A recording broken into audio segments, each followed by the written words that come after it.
Hello students, आज हम लोग एक नया टॉपिक लेकर के आए हैं जिसका नाम है ऑक्सीडेशन रिडक्शन और इसी को हम लोग रिडॉक्स रिएक्शन भी कहते हैं। तो रिडॉक्स रिएक्शन टॉपिक पे पहुंचने से पहले हम लोग को कुछ टर्म पढ़ना पड़ेगा, जैसे ऑक्सीडेशन नंबर क्या होता है, फिर हम लोग concept of oxidation, concept of reduction पढ़ेंगे और आफ्टर दैट हम लोग पढ़ेंगे रिडॉक्स रिएक्शन। तो चलिए हम लोग स्टार्ट करते हैं ऑक्सीडेशन रिडक्शन टॉपिक को।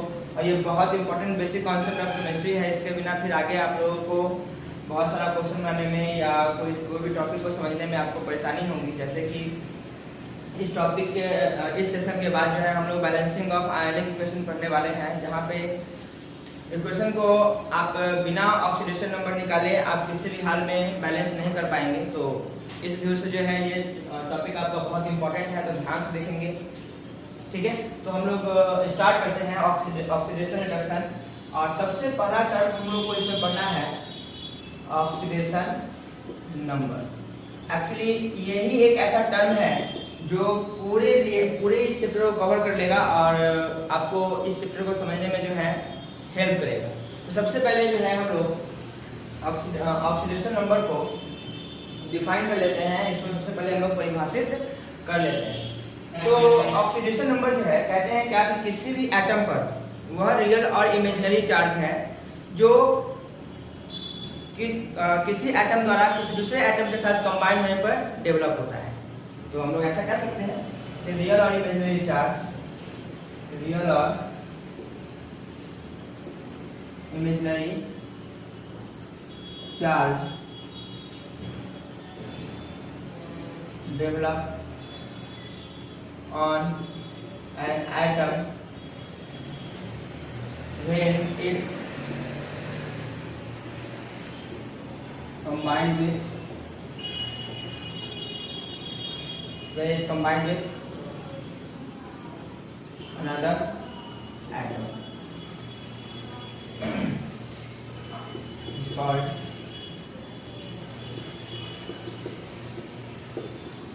oxidation number. ध्यान है बच्चों कि जब कोई भी एटम एक दूसरे से कंबाइन करता है तो कंबाइन करने के कारण उस पर जो रियल और इमेजिनरी चार्ज डेवलप होता है उसी को हम क्या कहते हैं, ऑक्सीडेशन नंबर। तो ये तो डेफिनेशन हुआ। और हम लोग अभी बहुत सारा ऐसा टॉपिक इस चैप्टर में या हम लोग कहते हैं कि इस बेसिक कॉन्सेप्ट ऑफ केमिस्ट्री में देखने वाले हैं, जो और भी अच्छे तरीके से इसके मतलब को इलैबोरेट करेगा, एक्सप्लेन करेगा। तो हम लोग सबसे पहले क्या काम करेंगे कि ऑक्सीडेशन नंबर निकालना जो है अलग अलग एटम्स के लिए हम लोग देखेंगे। तो सबसे पहले हम लोग कहते हैं क्या कि ऑक्सीडेशन नंबर निकालना सबसे इंपॉर्टेंट चीज है। और सबसे पहले इसको हम लोग निकालना सीखेंगे दो तरीके से, दो केस हम लोग सीखेंगे निकालना ऑक्सीडेशन नंबर। एक तरीका होगा कॉन्सेप्ट ऑफ बॉन्ड और एक मोलिकुलर फार्मूला के बेसिस पे। दोनों बहुत आसान है और ये बड़ा मजा भी आएगा आप लोगों को पढ़ने में, बहुत आसान भी है, तुरंत समझ में आएगा, ज़्यादा दिक्कत नहीं होगी आपको। तो सबसे पहले हम लोग कॉन्सेप्ट ऑफ बॉन्ड के बेसिस पे हम लोग ऑक्सीडेशन नंबर को कैलकुलेट करना। तो बच्चों हम लोग कुछ इंपॉर्टेंट पॉइंट्स, कुछ इंपॉर्टेंट रूल्स देख लेते हैं ताकि बॉन्ड कॉन्सेप्ट के बेसिस पे हम लोग ऑक्सीडेशन नंबर को निकाल सकें। तो हम लोग लिखते हैं topic rules for the calculation of oxidation number on the basis of concept of bond, on the basis of concept of bond। चलिए कुछ इंपॉर्टेंट रूल्स जो है हमारा वो उसको हम लोग सबसे पहले नोट डाउन कर लेते हैं और फिर इसको जो है एक एग्जाम्पल के द्वारा हम लोग समझ लेंगे। तो सबसे पहला कहता है क्या, oxidation number of any element in free state is taken 0। कहते हैं कि कोई भी एलिमेंट अगर फ्री स्टेट में हो तो उसका ऑक्सीडेशन नंबर जो होगा वो 0 के बराबर होगा। इसका क्या मतलब है? फ्री स्टेट का मतलब होता है स्वतंत्र अवस्था, मतलब कि कोई भी एलिमेंट दूसरे एटम से कंबाइन ना किया हुआ, मतलब वो कंपाउंड फॉर्म में ना हो। जैसे अगर सिर्फ क्लोरीन है, जैसे सिर्फ Fe है, Na है, Mg है, Br है, सबका ऑक्सीडेशन नंबर जो होगा बच्चों कितने बराबर आएगा? 0 के बराबर। क्यों? क्योंकि ये अभी ऐसे एलिमेंट्स है जो किसी के साथ कंबाइंड फॉर्म में नहीं है, किसी के साथ जुड़े हुए नहीं है, तो इन सबों का ऑक्सीडेशन नंबर जो आएगा वो कितने बराबर आएगा? 0 के बराबर आएगा। हम लोग देखते हैं सेकंड नंबर, यानी oxidation number of most electronegative, oxidation number of most electronegative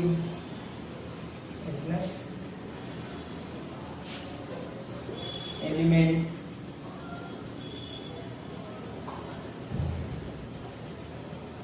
is taken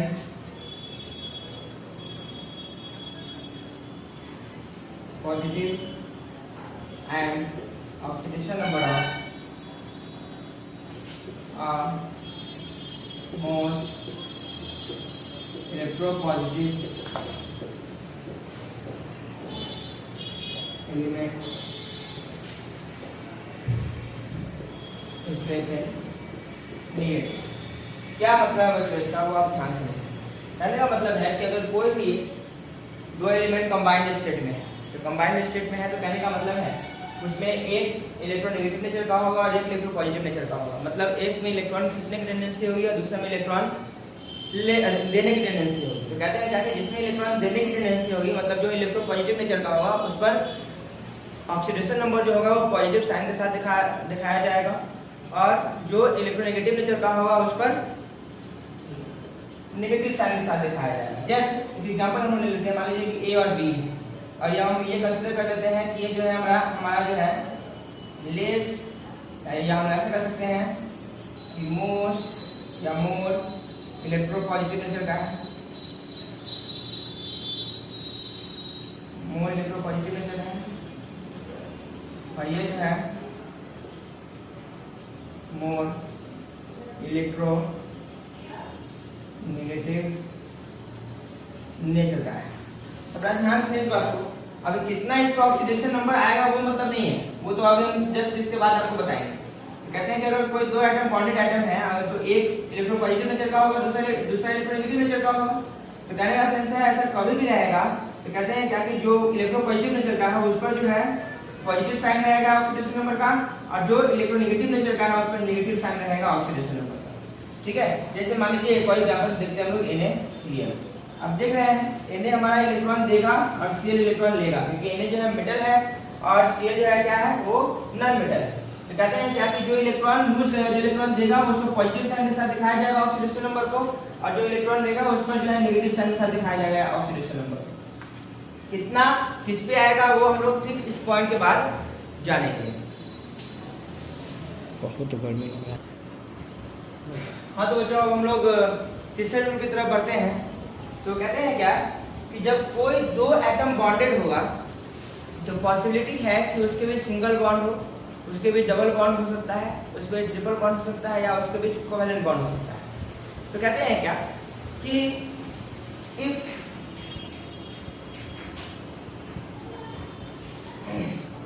या ऐसा कहा जा सकता है कि single bonded atom develop one unit charge on bonded atom। क्या मतलब बच्चों इसका, अगर सिंगल बॉन्ड है, अगर दो एटम के बीच अगर सिंगल बॉन्ड है, बड़ा ध्यान से देखिए इसका, कोई दो एटम है उसके बीच सिंगल बॉन्ड है, तो क्या कहा जा रहा है कि single bonded atom develop one unit charge. मतलब वन यूनिट मतलब क्या कि एक चार्ज डेवलप करेगा, एक, वो पॉजिटिव हो सकता है नेगेटिव हो सकता है। तो वो तो डिपेंड करेगा क्या कि पॉजिटिव साइन के साथ किस पे और नेगेटिव साइन के साथ किस पे, वो डिपेंड करेगा एटम के इलेक्ट्रो पॉजिटिव नेचर पे और इलेक्ट्रो नेगेटिव नेचर पे। जैसे कहने का मतलब है कि मैंने अभी थोड़ी पहले माना कि ये जो है मोर इलेक्ट्रो पॉजिटिव नेचर का है, मोर इलेक्ट्रो पॉजिटिव नेचर का है, ठीक है। और ये जो है लेस, सॉरी ये जो है मोर इलेक्ट्रो नेगेटिव नेचर का है। तो आप ध्यान से देखिए कि हम जानते हैं कि इस पर पॉजिटिव साइन आएगा और इस पर क्या आएगा बच्चों, नेगेटिव साइन आएगा। अब इस दोनों के बीच कैसा बॉन्ड है, सिंगल बॉन्ड है, तो इस पर भी एक यूनिट चार्ज डेवलप होगा, इस पर भी एक यूनिट चार्ज डेवलप होगा। मैंने क्या कहा कि सिंगल बॉन्डेड एटम जो है एक दूसरे पर एक यूनिट चार्ज डेवलप करेगा। हाँ, अब पॉजिटिव और नेगेटिव साइन इस बात पे डिपेंड करेगा कि कौन मोर इलेक्ट्रो पॉजिटिव एलिमेंट है और कौन मोर इलेक्ट्रो नेगेटिव एलिमेंट है।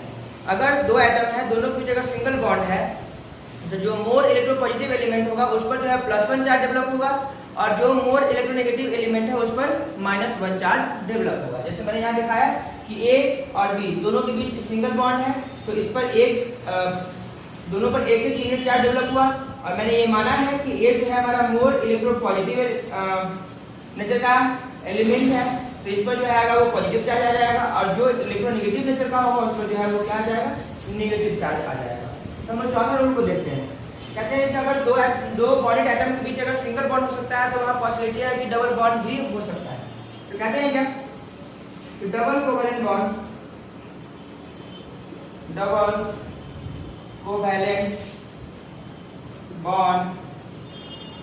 Develop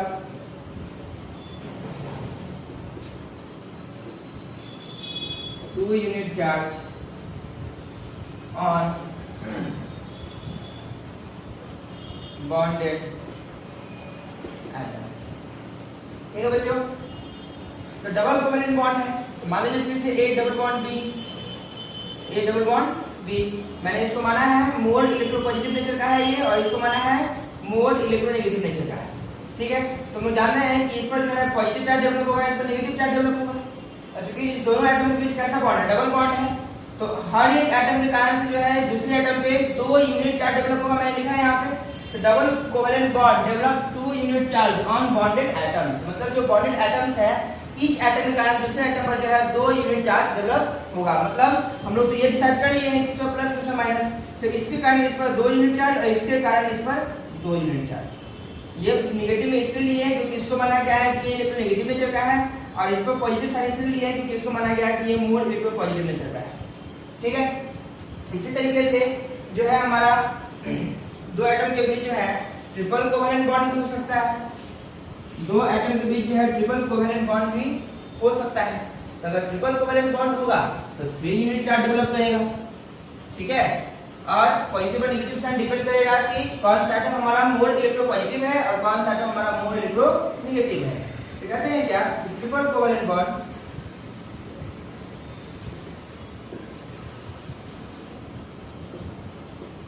develop 3 unit charge on bonded atoms। ठीक है, फिर से वही मैं एग्जांपल ले रहा हूँ कि अगर कोई हमारा 2 बॉन्डेड एटम्स है उसके लिए ट्रिपल बॉन्ड है, तो दोनों के कारण एक दूसरे पर 3 यूनिट चार्ज डेवलप होगा और पॉजिटिव और नेगेटिव साइन इस बात पर डिपेंड करेगा कि कौन जो है मोर इलेक्ट्रो पॉजिटिव है और कौन मोर इलेक्ट्रो नेगेटिव है। तो मैंने जैसा कि बताया कि ए को हम लोगों ने माना है कि मोर इलेक्ट्रो पॉजिटिव है, तो इसमें पॉजिटिव साइन आएगा और इस पर क्या आएगा बच्चों, नेगेटिव साइन आएगा। नेक्स्ट हमारा पॉइंट है, रूल है कि सिंगल क्वाड्रेंट बॉन्ड या क्वाड्रेंट बॉन्ड जनरली सिंगल ही आता है, एक जगह पर एक ही क्वाड्रेंट बॉन्ड आता है। तो कोऑर्डिनेट बॉन्ड डेवलप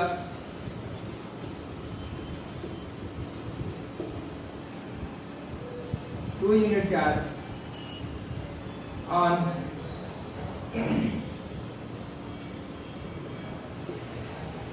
बॉन्डेड। जैसे मान लिया जाए अगर यहाँ पर कोवैलेंट बॉन्ड है, जैसा कि देखो कोवैलेंट बॉन्ड जो होता है वो एरो के द्वारा दर्शाया जाता है, और कोऑर्डिनेट बॉन्ड का मतलब होता है कि कोई एक एटम दूसरे एटम को 2 इलेक्ट्रॉन ट्रांसफर कर रहा है। तो जिस एटम को इलेक्ट्रॉन ट्रांसफर करेगा एरो का जो हेड होगा वो उसकी ओर होगा। ठीक है, तो हम लोग जान रहे हैं यहाँ पे कि इस पर 2 यूनिट चार्ज डेवलप होगा, इस पर 2 यूनिट चार्ज डेवलप होगा, ये पॉजिटिव में होगा, ये कैसे में होगा, नेगेटिव में होगा। इस तरीके से हम लोगों ने कुछ रूल्स को देख लिया है, और इसके अलावा एक और रूल्स है हमारा। ठीक है, तो उसको भी हम लोग क्या करते हैं देख लेते हैं। कहते हैं 6 नंबर एक और हमारा रूल है कि नो चार्ज डेवलप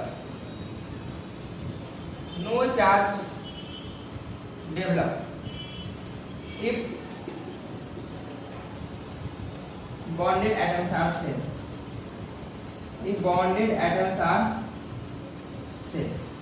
ठीक है।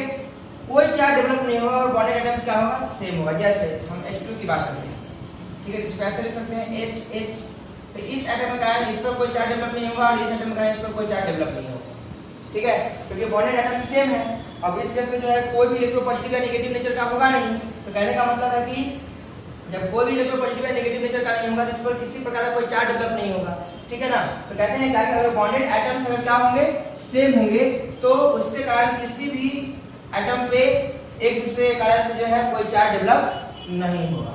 तो इस तरीके से हम लोग बॉन्ड कॉन्सेप्ट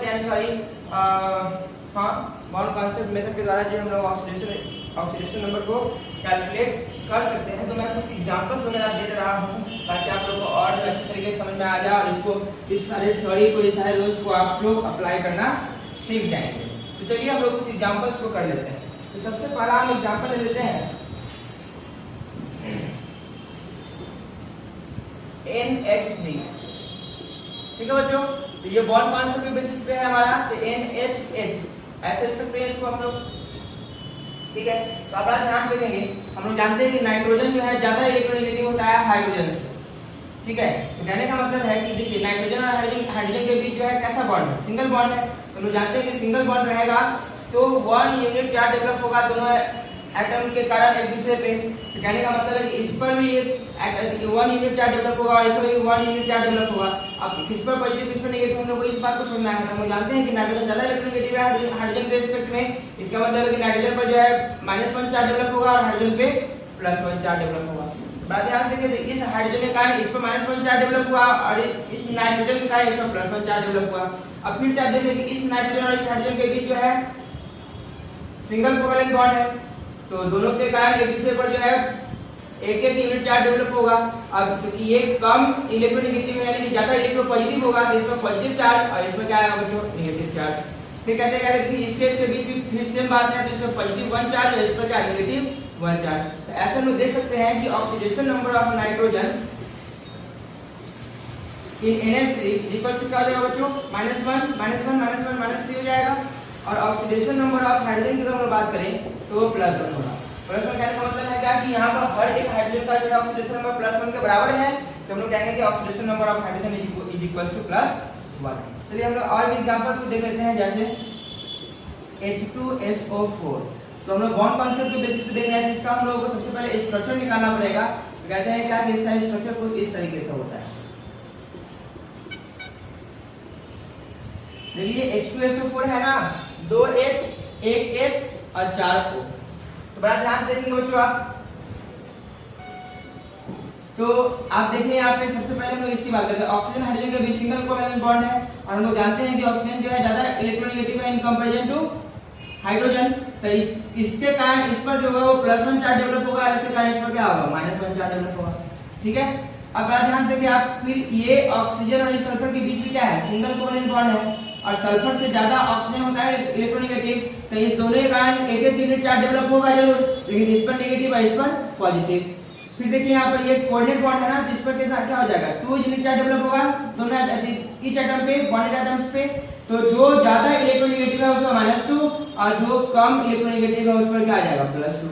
अभी देखिए इस ऑक्सीजन के कारण इस पर कितना +1 चार्ज डेवलप होगा और इस सल्फर के कारण इस पर क्या होगा -1 चार्ज डेवलप होगा। क्यों? क्योंकि सल्फर और ऑक्सीजन के बीच क्या है सिंगल कोवेलेंट बॉन्ड है और हम जानते हैं कि single covalent bond develop 1 unit charge. तो ध्यान से देखिए आप फिर इस अगर इस ऑक्सीजन और हाइड्रोजन के बीच की बात करें तो ये इस दोनों के बीच जो है सिंगल कोवेलेंट बॉन्ड है, तो हम लोग जानते हैं कि दोनों पर एक यूनिट चार्ज डेवलप होगा, लेकिन किसका पॉजिटिव किसका नेगेटिव। तो हम लोग जानते हैं कि ऑक्सीजन जो है हाइड्रोजन से ज्यादा इलेक्ट्रोनेगेटिव है, तो इसमें -1 और इसमें क्या हो जाएगा बच्चों +1। सेम है यहाँ भी -2 और यहाँ पे क्या आ जाएगा +2, क्योंकि यहाँ कोऑर्डिनेट बॉन्ड है तो एक कोऑर्डिनेट बॉन्ड जो है वो 2 यूनिट चार्ज डेवलप करता है ना। तो हम लोग देख रहे हैं कि जो ज्यादा इलेक्ट्रोनेगेटिव है उस पर ये -2 और जो कम इलेक्ट्रोनेगेटिव है उस पर ये +2। इस तरीके से हम लोग देख सकते हैं और कहेंगे कि ऑक्सीडेशन नंबर ऑफ सल्फर, कितना आ जाएगा बच्चों, +2 +2 +4 +5 +6, ठीक है। और हम लोग बात करेंगे अगर ऑक्सीडेशन नंबर ऑफ ऑक्सीजन का, तो कितना आ जाएगा बच्चों, ये इस ऑक्सीजन का -2 और इस ऑक्सीजन का -2 है, यानी सारे ऑक्सीजन का -2 ही है, तो हम लोग सीधे लिखेंगे -2। और ऑक्सीडेशन नंबर ऑफ अगर हम लोग बात करेंगे हाइड्रोजन का, तो कितना आ जाएगा, +1। इस तरीके से हम लोग ऑक्सीडेशन नंबर जो है, ऑक्सीडेशन नंबर को कांसेप्ट ऑफ बॉन्ड के बेसिस पे हम लोग कैलकुलेट कर सकते हैं, निकाल सकते हैं। चलिए एक और एग्जांपल हम लोग देख लेते हैं, H2O2।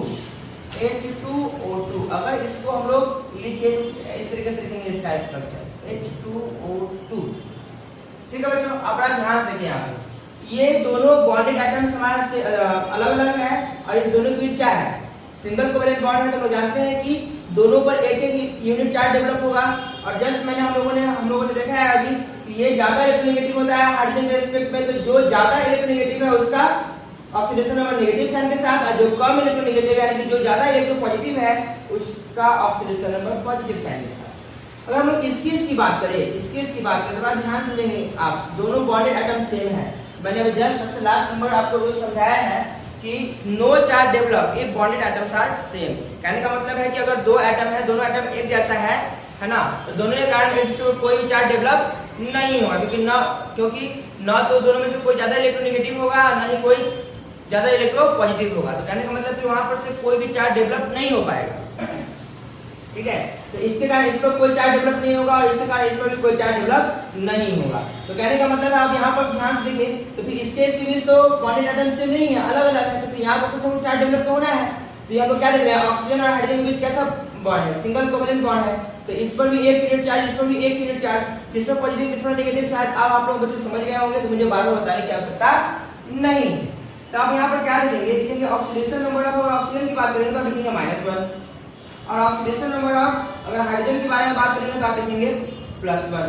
इस तरीके से हम लोग देख रहे हैं क्या कि ऑक्सीडेशन नंबर ऑक्सीजन का दो तरीके से हम लोग देख रहे हैं, एक -2 भी देख रहे हैं, और एक जो है +1 देख रहे हैं, है ना।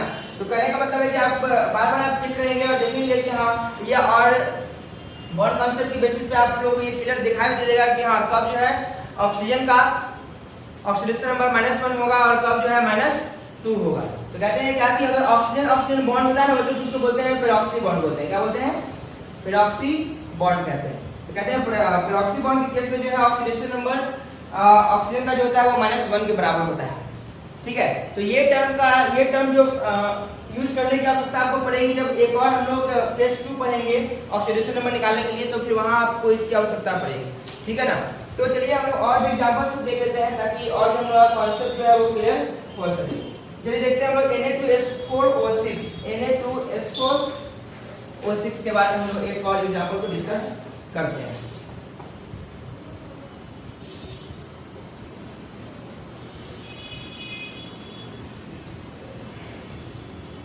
Na2S4O6 ध्यान दीजिए बच्चों, इसका जो है कुछ इस तरीके से आ जाएगा।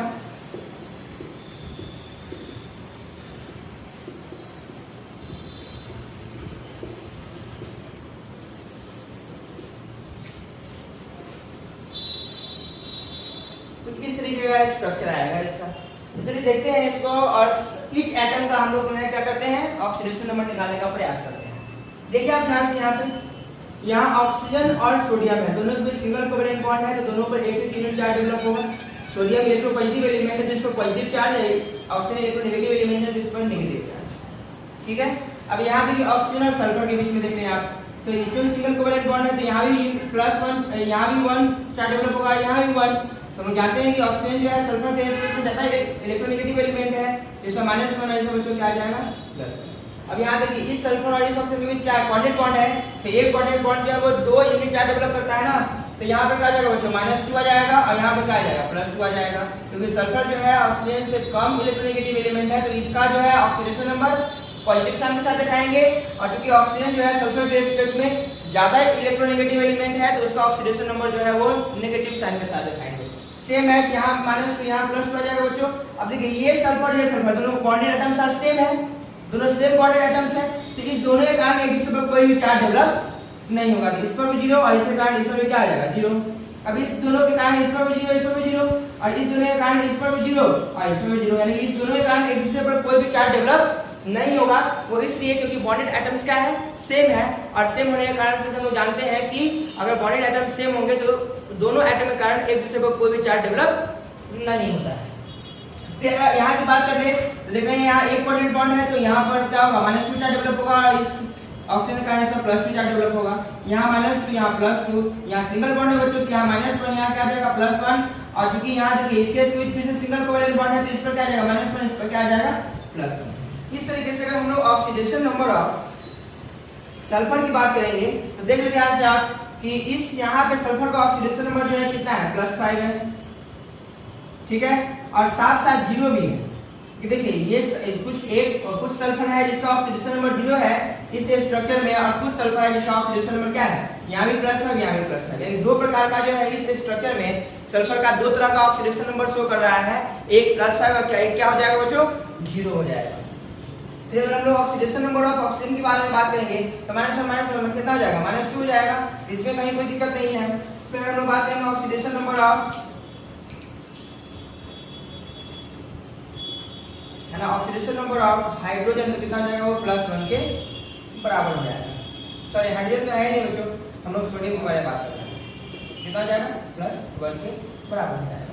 तो इस तरीके से हम लोग कुछ और भी एग्जांपल्स को देख सकते हैं, है ना। चलिए हम एक और एग्जांपल देख लेते हैं जिसका फॉर्मूला है H2SO8,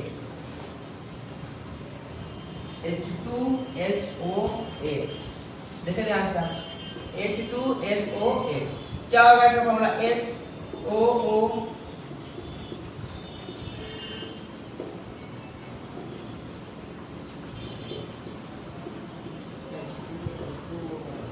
कुछ इस तरीके से, ठीक है।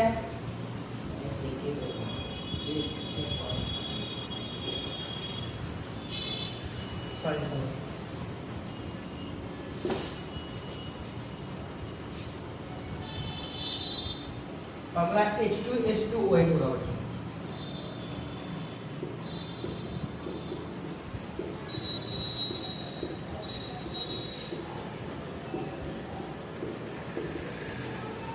कुछ इस तरीके से, तो आप देख रहे हैं कि दोनों के बीच क्या है, सिंगल कोवेलेंट बॉन्ड है जिसका +1 चार्ज डेवलप होगा, इसका क्या होगा, -1 होगा। इस दोनों के कारण एक दूसरे पर जो है इसमें -1, इसमें क्या जाएगा बच्चों, +1। देखिए यहाँ क्वाड्रेंट बॉन्ड है तो यहाँ इस पर क्या आएगा -2, इस पर क्या जाएगा +2, इसके कारण इसमें -2, इस पर क्या जाएगा +2, इसमें -1, इस पर क्या जाएगा बच्चों, इसके कारण इसमें +1 आ जाएगा।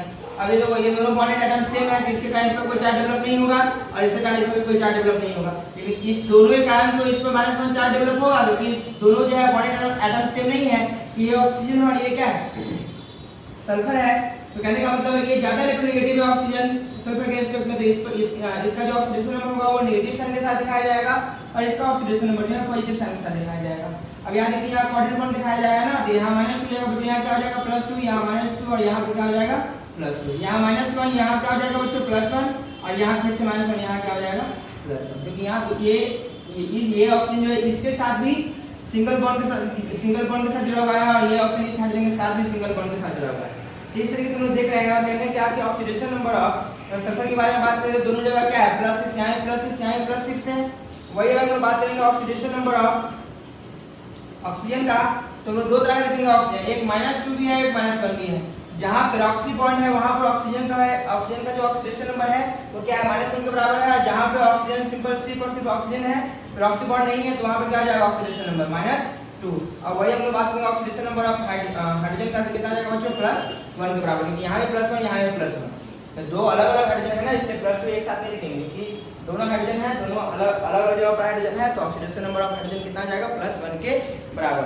होपफुली इसके बाद जो है आप कॉन्सेप्ट ऑफ बॉन्ड के बेसिस पे इजीली आप किसी भी कंपाउंड में जो भी एलिमेंट्स होंगे, कंपोनेंट एलिमेंट्स होंगे, उसका आप ऑक्सीडेशन नंबर आसानी से निकाल पाएंगे। तो जो आज के लिए इतना ही रहने दीजिए, फिर हम लोग अगले सेशन में मिलेंगे।